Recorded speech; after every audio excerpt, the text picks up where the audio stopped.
Convex hyperbola किताबों में लिखा होता है, लेकिन मुझे लगता है 10 से ज़्यादा प्रॉब्लम आते हैं।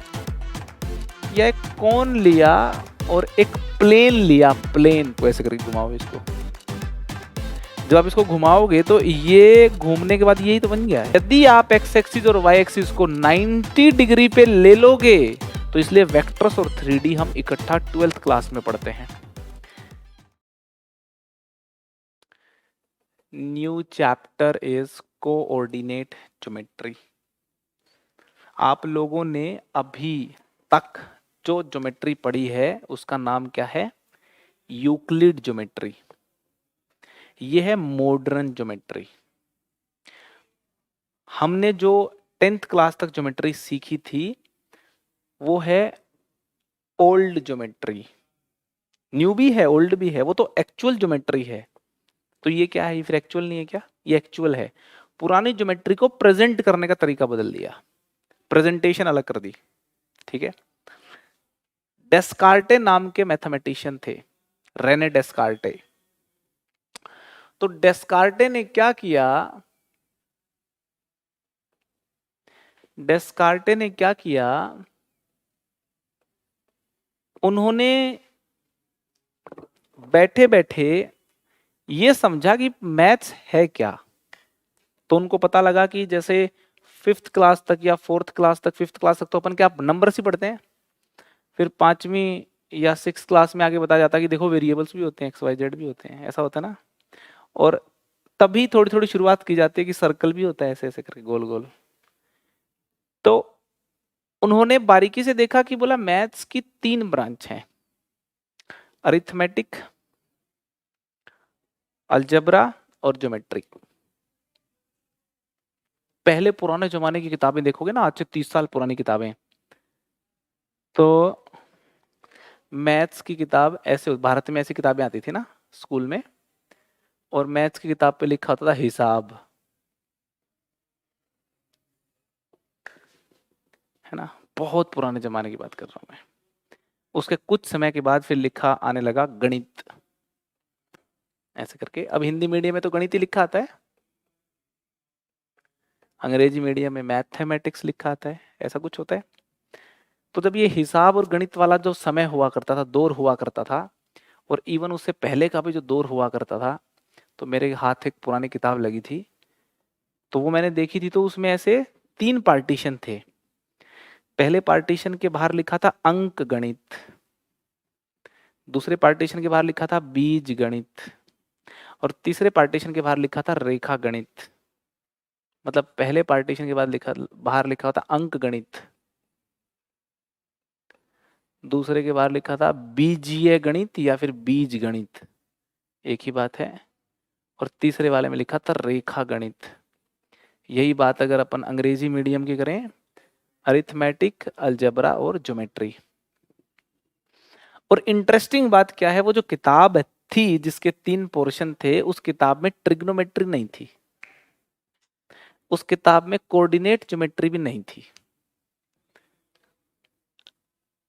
ऐसे कैजुअली मैंने देखी थी। फिर कुछ समय के बाद अचानक मैंने वापस उस किताब को खंगाला है, जैसे नहीं सपना आया है कोई। फिर वापस देखा कि उसमें ट्रिग्नोमेट्री तो है ही नहीं, इसमें ट्रिग्नोमेट्री क्यों नहीं है? मैंने कहा इसमें इसमें कोऑर्डिनेट ज्योमेट्री क्यों नहीं है? तो उस समय शायद मुझे पता चला, जितना मैंने उस समय पे काम कर पाया था, तो मुझे लगा ट्रिग्नोमेट्री शायद थोड़े नए जमाने का चैप्टर होगा, कोऑर्डिनेट ज्योमेट्री शायद नए जमाने का चैप्टर होगा इन चैप्टर्स के कंपैरिजन में, और हैं भी।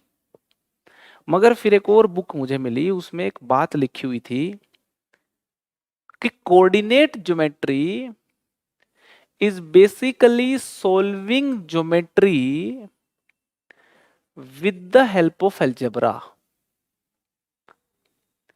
Solving geometry with the help of algebra. मतलब ये जो डेस्कार्टे भैया थे, इन्होंने एक नया ही कुछ स्कीम निकाल दी।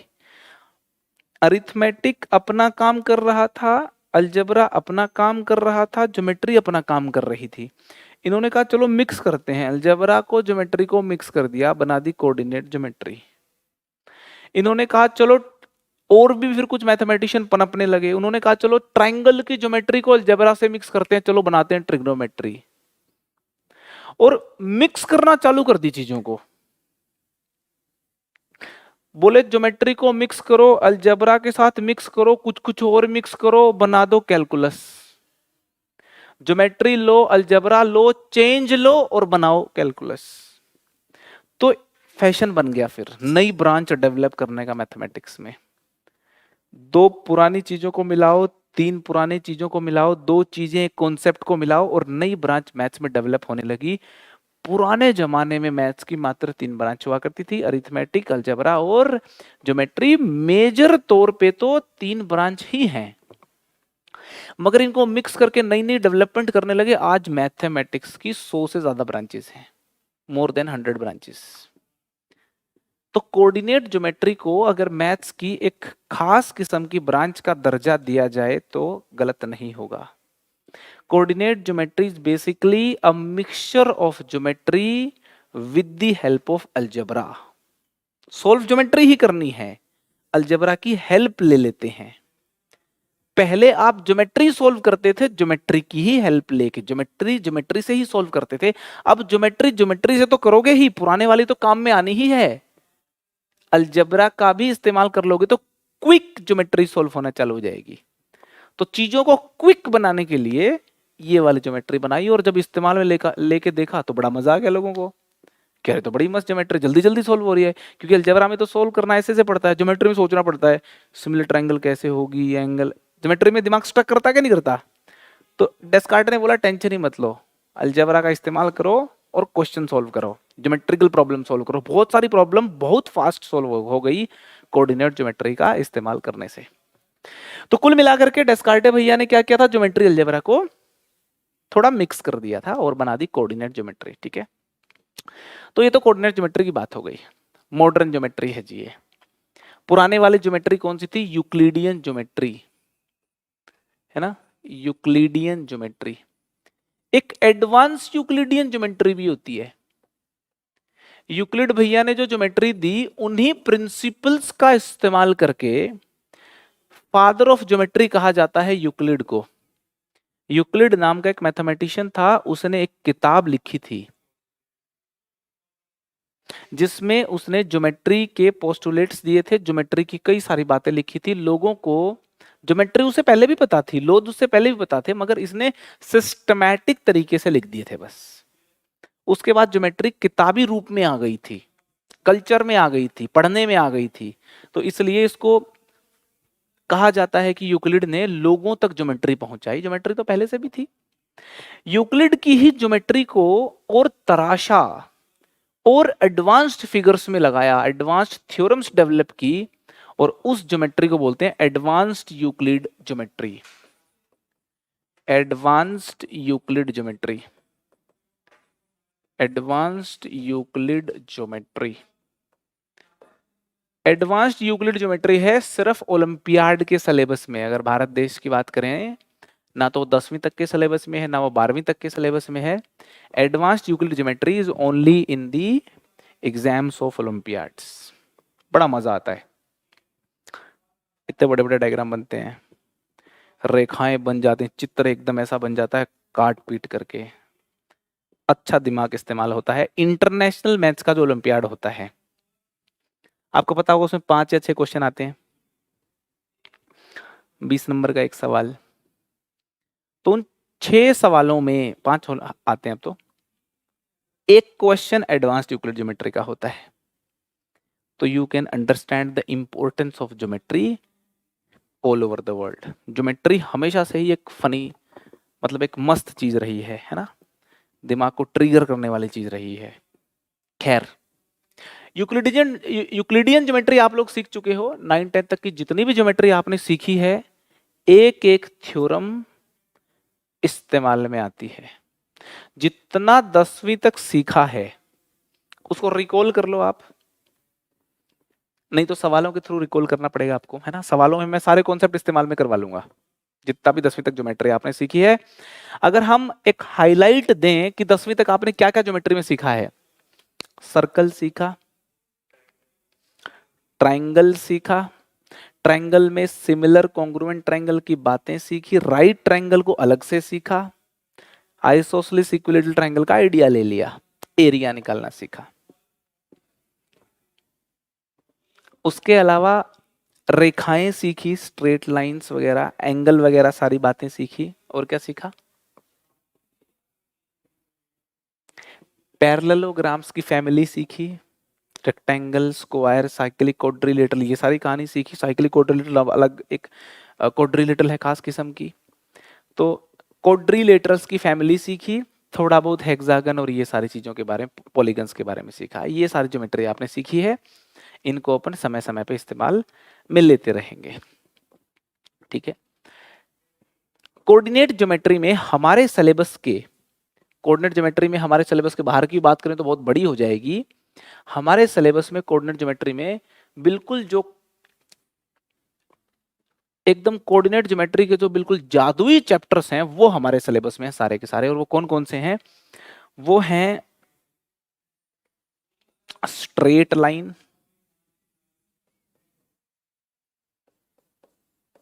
स्ट्रेट लाइंस, सर्कल्स, सुन लो एक बार, सर्कल्स, पैराबोला,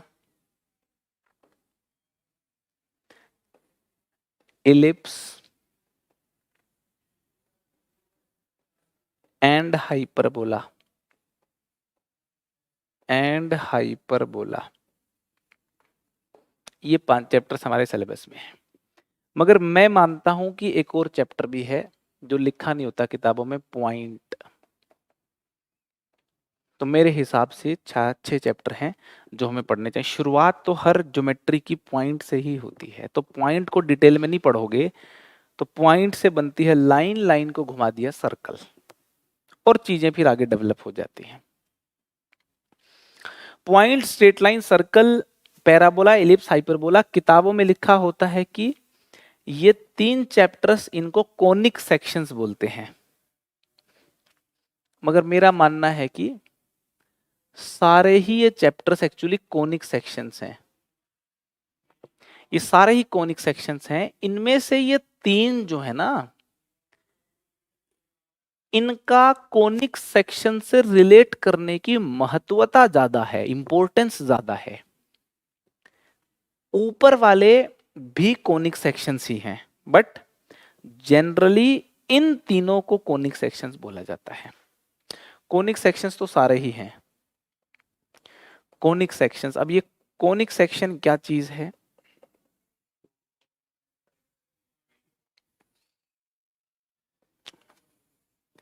है ना, कोनिक सेक्शन क्या चीज है, करते हैं उसका डिस्कशन। उसका डिस्कशन करेंगे, उससे पहले कुछ और बातें बता देता हूं। तो सबसे पहले अपन पॉइंट को डिटेल में पढ़ेंगे, फिर स्ट्रेट लाइन को डिटेल में पढ़ेंगे, फिर सर्कल को डिटेल में, पैराबोला को डिटेल में पढ़ेंगे, इलिप्स को डिटेल में पढ़ेंगे और हाइपरबोला को डिटेल में पढ़ेंगे। ठीक है। जेई में सवाल कॉपी से आना है। कोऑर्डिनेट ज्योमेट्री का सवाल 99% नहीं 100% ही कॉपी से आना है।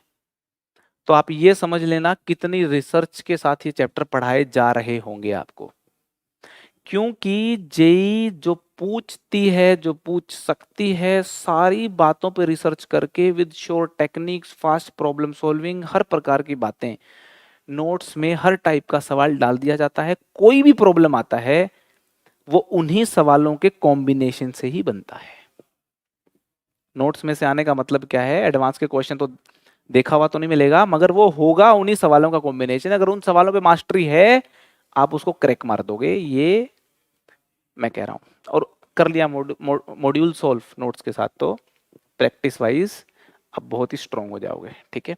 अभी 11वीं में, 11th क्लास में आपका अलजेब्रा कंप्लीट हो गया, ट्रिग्नोमेट्री कंप्लीट होगी। एकमात्र आपका ध्येय होना चाहिए अपनी कोऑर्डिनेट ज्योमेट्री को मजबूत कर लेना। और कोऑर्डिनेट ज्योमेट्री मजबूत हो जाती है, पता नहीं क्या कारण है, कैलकुलस उसकी मजबूत हो जाती है फिर, क्योंकि कैलकुलस में भी ज्योमेट्रिकल एक फीलिंग होती है और इसमें भी ज्योमेट्रिकल फीलिंग है। एक तो वो कारण है मजबूत होने का, है ना। और कोऑर्डिनेट ज्योमेट्री में स्किल डेवलप हो जाते हैं, मैथ्स को सोचने के स्किल डेवलपमेंट भी होती है इस पूरी जर्नी के दौरान। तो ये पूरी जर्नी हमारी ओवरऑल डेवलपमेंट के लिए, मैथमेटिक्स की डेवलपमेंट के लिए और मैथमेटिक्स की सोच की डेवलपमेंट के लिए बहुत ही इंपॉर्टेंट है।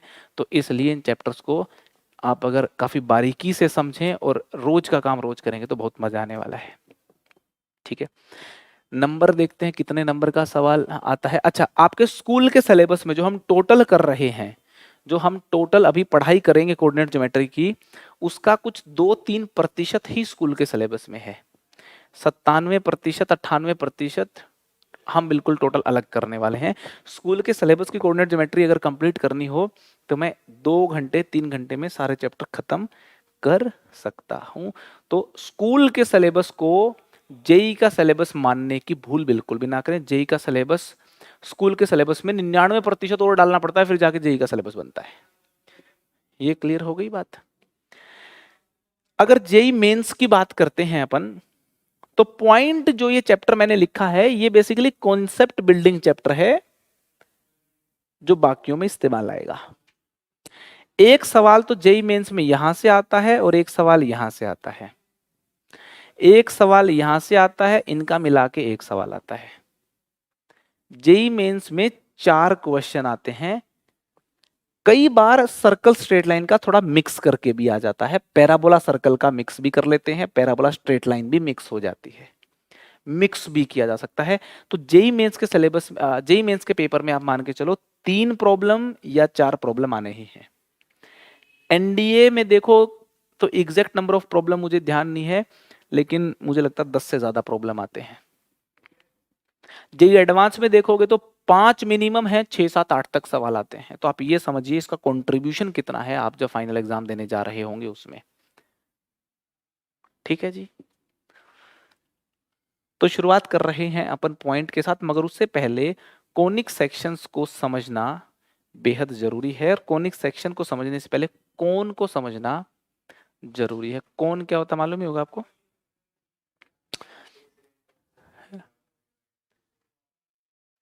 ये कुछ ऐसा होता है कोन, है ना? ऐसा ही होता है कोन, ठीक है। ऐसा होता है या फिर, मेरा सवाल है, ऐसा होता है या फिर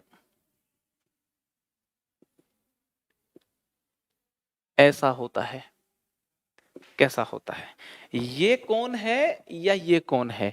ये कौन है या आधा कौन है? ये मेरे कुछ सवाल हैं आपसे। ये कुछ सवाल हैं मेरे अपने आप से भी, आपसे भी। और ये कौन है तो क्या ये भी कौन है? एक और डायग्राम बना रहा हूं मैं, क्या ये भी कौन है? हाँ, ये कौन? वो सेंटा की टोपी हो जाती है ना, सेंटा की टोपी पीछे की तरफ नहीं हो जाती, सेंटा की टोपी हो जाती है पीछे की तरफ। ये भी कौन है, मगर ये खास किस्म के कौन हैं जो हमारी डेली लाइफ में इस्तेमाल में आते हैं ना। कोई बटर स्कॉच का कौन ऐसे वाला देगा, ले लोगे आप? पकड़ो, यूं निकल रहा हो बाहर, मैं तो नहीं लूंगा। अबे मुंह में आएगा कि बाहर जाएगा वो? नहीं, ज्यादा भी यहाँ पे लगेगा आके वो। कौन कैसा लोगे आप? ऐसे वाला कौन लोगे ताकि आप यूं हाथ पकड़ोगे तो ये वाली आइसक्रीम खा सको आप। So these cones are very useful, hence they are important. तो ये वाले कौन बड़े इंपॉर्टेंट हैं।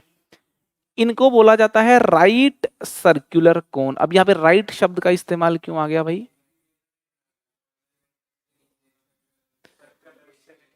हाँ, यहाँ पे क्या हो रहा है? अच्छा, पहले तो ये भी डिसीजन लेना है ना, ये कौन है कि ये कौन है, पूरा कौन कौन है? ये डबल कौन है या एक्चुअल कौन ये है, आधा ये है? वो डबल नहीं है, ये पूरा कौन है। ये है कौन। कौन की ये एक्सिस है, कौन की ये जो है ये एक्सिस है, ये है आपकी एक्सिस ऑफ कौन, ठीक है ना, एक्सिस ऑफ कौन, है ना।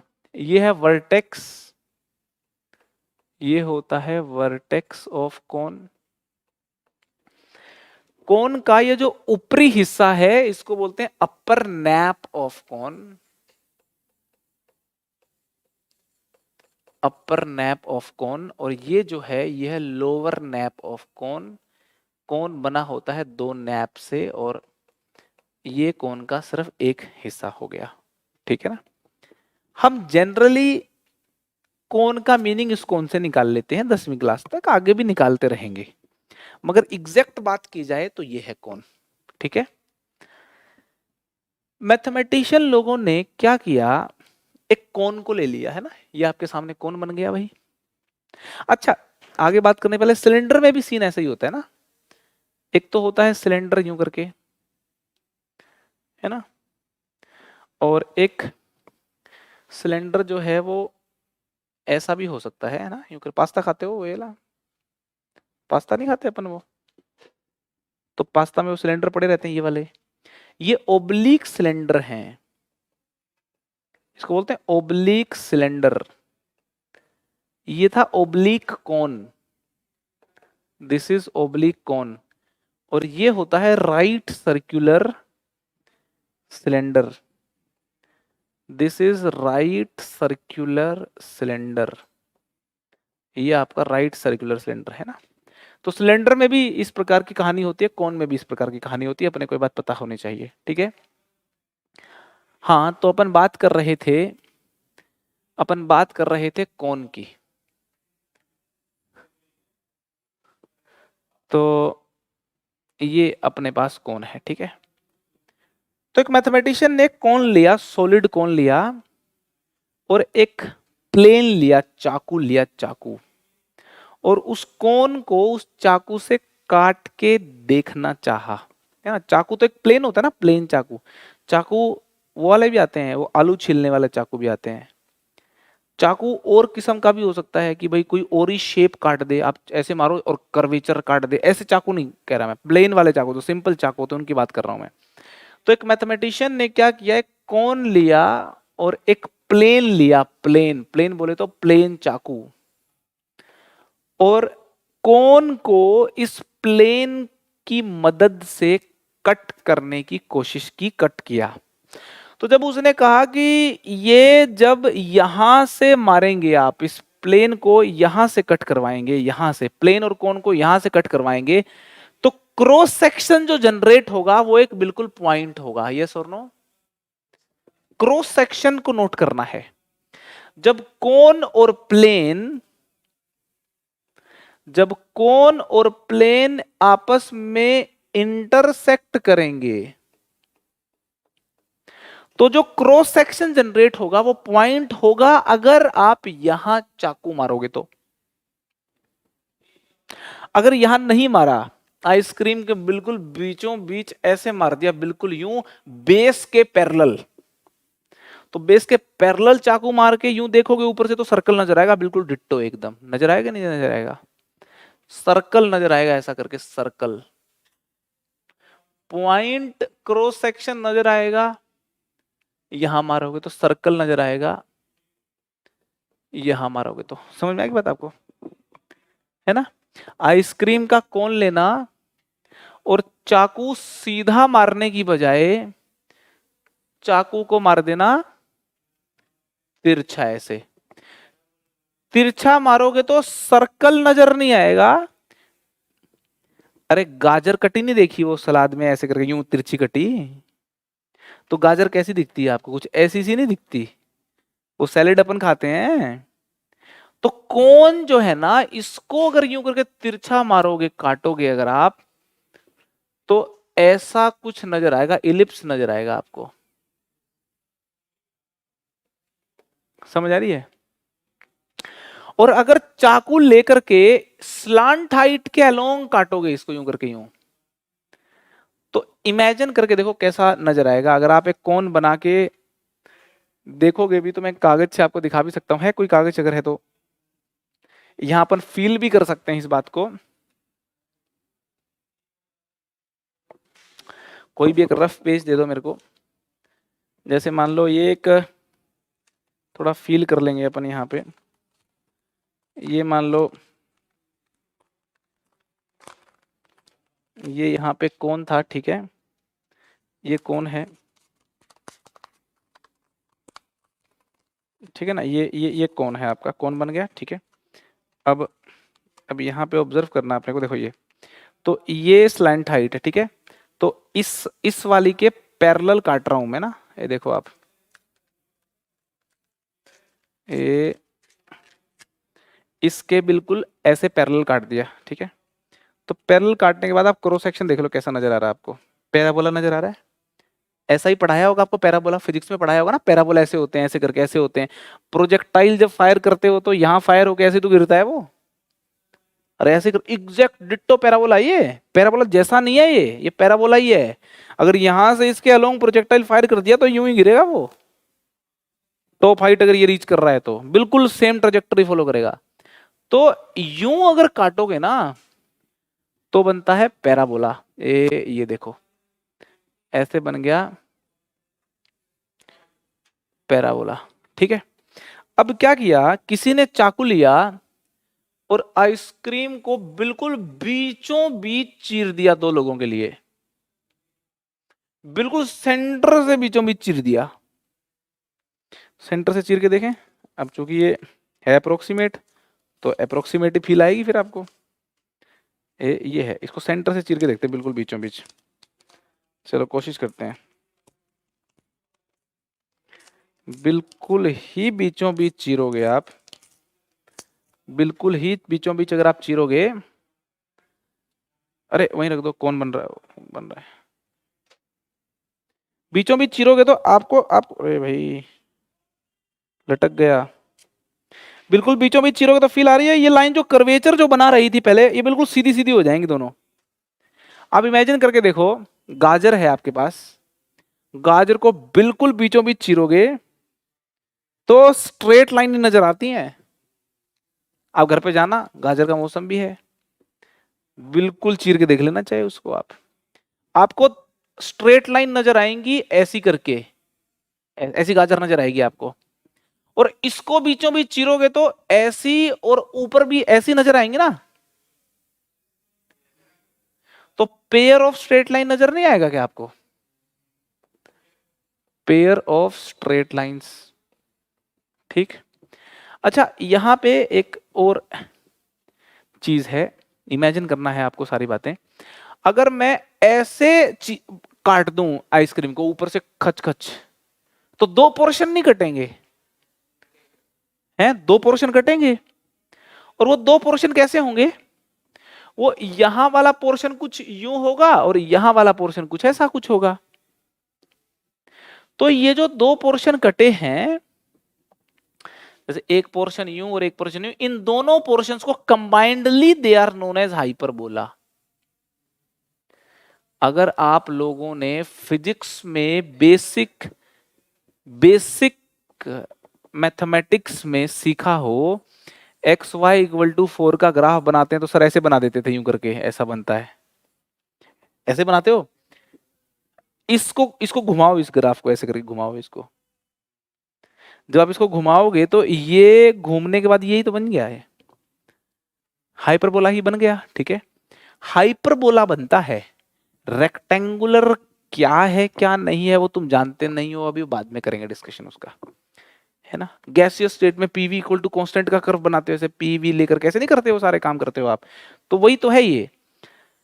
तो कहने का मेरा मतलब ये है कि जब भी एक प्लेन को, एक कोन को प्लेन से काटा जाता है अलग अलग ओरिएंटेशंस में, तो ये सब जनरेट होते हैं क्रॉस सेक्शन। हर क्रॉस सेक्शन का एक चैप्टर बना हुआ है, आप देख लो, हर क्रॉस सेक्शन का एक चैप्टर बना हुआ है। पॉइंट भी आया था, स्ट्रेट लाइंस भी आई थी, सर्कल भी था, पैराबोला भी था, इलिप्स भी था और हाइपरबोला था।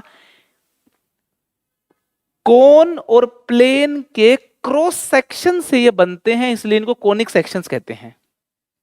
इनको कोनिक सेक्शंस कहने का मीनिंग ये है कि कोन के एक प्लेन के साथ इंटरसेक्शन के बाद जो क्रॉस सेक्शन आया है वो क्रॉस सेक्शन है बेसिकली ये। अब सवाल ये उठता है कि कोन को प्लेन से कटवा के जो क्रॉस सेक्शन आए उनको पढ़ते काहे को हैं, वो इसलिए पढ़ते हैं कि ये क्रॉस सेक्शंस फिजिकली बड़े इंपॉर्टेंट हैं। अब मैं तो क्या ही बताऊं, पीवी इक्वल टू कांस्टेंट का कर्व हाइपरबोला बनाने के लिए तो मैंने तो बोला नहीं, वो अपने आप ही बनता है गैसियस स्टेट में। अब जब पानी को ग्लास में लो और पानी को ऐसे से घुमाओ तो हम क्या करें, पैराबोलिक बन जाता है। तो प्रूव करते हैं फ्लूइड मैकेनिक्स के अंदर कि प्रूव दैट कि पैराबोलॉइड है, वो पैराबोलिक को 3D में पैराबोलॉइड बोलते हैं। जब एक पानी को किसी घूमती हुए कोई गोल कोई चीज घूम रही हो ऐसे ऐसे करके, और उसके सेंटर में रख देना चक्के घूमते हुए को, पानी के किसी बड़े से मग को, तो वो घूम करके वो ऐसे शेप ले लेगा जैसे वो एग्जैक्ट पैराबोला बनता है। एग्जैक्ट पैराबोला प्रूव कर सकते हैं अपन, आईआईटी में क्वेश्चन आया था एक बार। समझ में आ रही कि नहीं आ रही बात? तो नेचर पैराबोला बनाता है भाई, हम क्या करें? हम क्या करें जब धरती सूरज के चारों तरफ एलिप्स में घूमती है तो हम क्या करें? गैसेस में बताओ, पी और वी का ग्राफ जो है वो बनाते हो आप लोग तो हाइपरबोला बनता है ना? सर्कल तो कितने मस्त कर्व हैं, फूल देख लो, पत्तियां देख लो, कितनी सारी चीजें हैं सर्कुलर। स्ट्रेट लाइंस बड़ा इंटरेस्ट होता है शॉर्टेस्ट डिस्टेंस निकालने के लिए, ठीक है? पॉइंट से ही तो सारी ज्योमेट्री मिलके बनी है। तो these curves are very important curves in nature. By chance ये कौन के साथ जुड़े हुए हैं तो ये रिश्ता मिल गया और पढ़ लिया हमने। समझ में आ रही है कहानी? कहानी कुछ ऐसी है इस चैप्टर की, तो मुझे लगता है एक आइडिया आपको लग गया होगा, ठीक है? तो अपन पॉइंट के साथ करेंगे इसको शुरू। लिखना चाहो तो लिख सकते हो आप।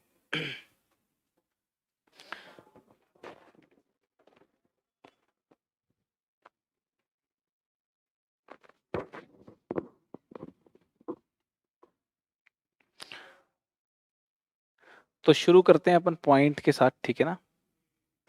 So let's start from point, है ना? पॉइंट तो यूक्लिडियन ज्योमेट्री में भी बड़ा बेसिक एलिमेंट है। सब कुछ पॉइंट से ही तो मिलके बना है ना भाई? पॉइंट पॉइंट मिलकर के ही तो कोई भी कर्व बनता है, तो पॉइंट तो बेसिक एलिमेंट है ज्योमेट्री का, है ना? डेस्कार्टे ने क्या किया, एक छोटी सी चीज से बहुत बड़ा काम हो जाता है कई बार। पॉइंट तो यूक्लिडियन ज्योमेट्री में भी था, मगर डेस्कार्टे ने पॉइंट के नाम रख दिए। इतनी सी बात से नई ज्योमेट्री बन गई, कोऑर्डिनेट ज्योमेट्री। डेस्कार्टे ने कहा कि हर पॉइंट को एक लोकेशन दीजिए आप। अगर ये पॉइंट आपका P है तो इसके कोऑर्डिनेट रखिए आप, एक x कोऑर्डिनेट और एक y कोऑर्डिनेट। और उसने कहा वो नामकरण करना है आपको, उसके लिए रेफरेंस के लिए x एक्सिस और y एक्सिस को लेना होगा। ये जो x एक्सिस और y एक्सिस हैं, उसने कहा था कि आप इनको जरूरी नहीं है कि 90 डिग्री पे लें। आप x एक्सिस और y एक्सिस को 90 डिग्री पे ना भी लें तो भी आप पूरी कोऑर्डिनेट ज्योमेट्री को पढ़ सकते हो। ये लो थीटा एंगल के ऊपर ले ली x एक्सिस और y एक्सिस, आप पूरी कोऑर्डिनेट ज्योमेट्री पढ़ सकते हो। मगर यदि आप x एक्सिस और y एक्सिस को 90 डिग्री पे ले लोगे तो इस वाले एक्स वाई सिस्टम को रेक्टेंगुलर सिस्टम बोलेंगे, और रेक्टेंगुलर सिस्टम में कोऑर्डिनेट ज्योमेट्री पढ़ना सबसे इजी होता है, इसलिए ये वाला सिस्टम हम फॉलो करते हैं। सिस्टम तो ये वाला भी फॉलो कर सकते हैं। ये कौन सा सिस्टम है? ये ओब्लिक सिस्टम है। ये ओब्लिक सिस्टम है ना? और ये कौन सा सिस्टम है? रेक्टेंगुलर सिस्टम है। रेक्टेंगुलर शब्द जो है 90 डिग्री जहां पे आता है वहां पे इस्तेमाल किया जाता है ना? तो अलग अलग जगहों पे जब रेक्टेंगुलर शब्द का प्रयोग किया जाता है तो अलग अलग चीजों में 90 डिग्री का एंगल बन रहा होता है वहां पे। तो वहां रेक्टेंगुलर हाइपरबोला में क्या चीज 90 डिग्री पे होती है वो वहीं पता चलेगा, ठीक है? तो रेक्टेंगुलर कोऑर्डिनेट सिस्टम, ये है आपका रेक्टेंगुलर कोऑर्डिनेट सिस्टम ना, कोऑर्डिनेट सिस्टम है ये। और ये है आपका ओब्लिक कोऑर्डिनेट सिस्टम, ठीक है ना? ये आपका ओब्लिक कोऑर्डिनेट सिस्टम है। तो ओब्लिक कोऑर्डिनेट सिस्टम है ये, है ना? हम रेक्टेंगुलर सिस्टम को फॉलो करते हैं क्योंकि इसका इस्तेमाल करके ज्योमेट्री बहुत सिंपलीफाई हो जाती है और सिंपलीफिकेशन ही हमारा एम है। तो ये एक्स एक्सिस हो गई, वाई एक्सिस हो गई, एक जगह पे ही काटती हैं, इसको ओरिजिन बोलते ही हैं। बेसिक नोमेनक्लेचर है, वापस से मैं रिपीट कर रहा हूं बस। एक्स एक्सिस एक लाइन है, जो एक्स एक्सिस है, x axis is a line, और हर लाइन दो रेज से मिलके बनी होती है, रेज से, है ना? रे। तो एक्स एक्सिस भी दो रे से मिलके बनी है, ये ओरिजिन से ये जो राइट डायरेक्शन में ये जो रे है, एक रे ये वाली और एक ओरिजिन से लेफ्ट डायरेक्शन में ये जो रे है, एक रे ये वाली। जो लेफ्ट वाली रे है इसको नेगेटिव एक्स एक्सिस बोलते हैं, इसको पॉजिटिव एक्स एक्सिस बोला जाता है। ठीक है, तो पॉजिटिव एक्स एक्सिस है ना, और नेगेटिव एक्स एक्सिस, खैर इसको यहाँ पे लिखने की जरूरत नहीं है, यहीं लिख देता हूं मैं। ये आपकी हो गई नेगेटिव एक्स एक्सिस,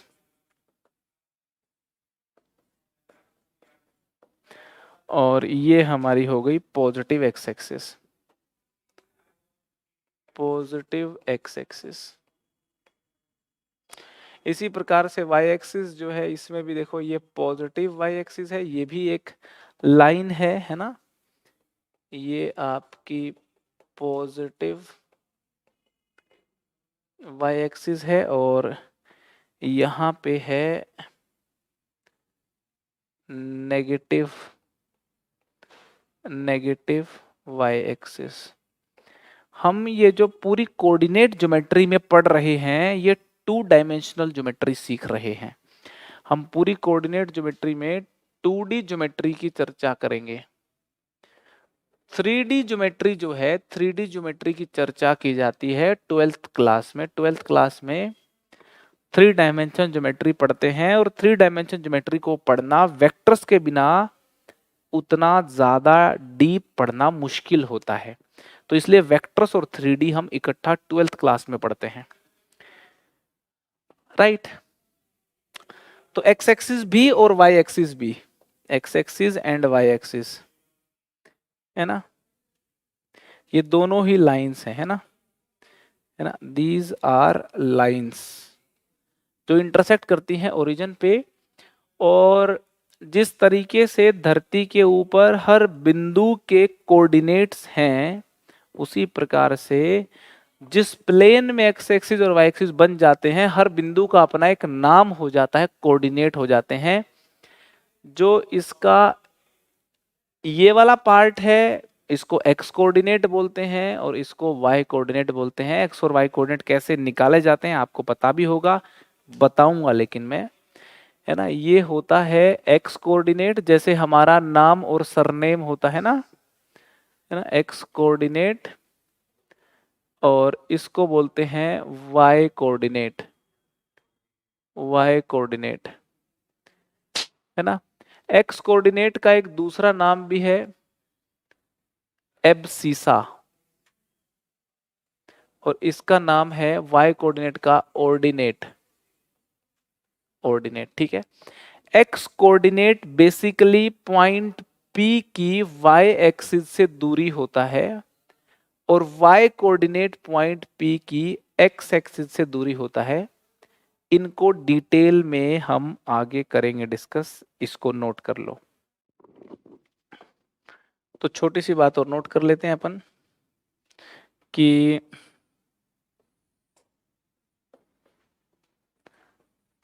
भाई कोई भी पॉइंट अगर है, कोई भी पॉइंट जो P है, उसकी जो y एक्सिस से दूरी है ना, वो मेरा a होती है ना, x कोऑर्डिनेट होती है, और जो उसकी x एक्सिस से दूरी है वो y कोऑर्डिनेट होती है, ठीक है। a बोले तो x कोऑर्डिनेट, लिख लीजिए इन बातों को, सिंपल सी डेफिनेशन है। x कोऑर्डिनेट की डेफिनेशन है distance of point P from y axis. Distance का मतलब बाय डिफॉल्ट परपेंडिकुलर डिस्टेंस होता है, distance of point P from y axis, और B है मेरा y कोऑर्डिनेट,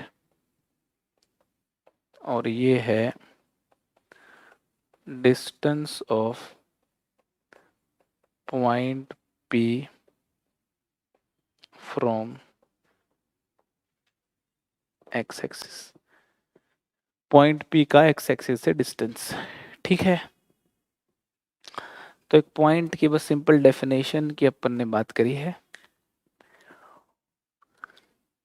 आगे की चर्चा अगली क्लास में करेंगे। ठीक है, आज इतना ही।